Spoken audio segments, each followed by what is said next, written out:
I could certainly digress into my disease that I still live with. I think the only thing that I would like to share from that is that it progressed to the level where I was an IV drug user, and I sought to not be an IV drug user anymore, and the only prospect that I could come to that might work for that was intentionally overdosing myself.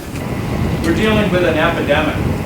I couldn't help but think as I was driving up today that it was almost exactly 1 year ago today that people in Maine and in the United States were turning themselves inside out about an epidemic that never happened, called Ebola. And it was a huge national issue, and resources and time and attention was spent on it for one death. And we've had so far over 100 deaths in Maine from overdoses in relations to drug problems. We have a tremendous amount of bipartisan support around this issue, and it's probably one of the few issues where we have a tremendous amount of interest across the aisle with the administration, so it really gives me a privilege to be here today. So I moved to Southern Maine, where I continue to do addiction medicine as part of my family practice.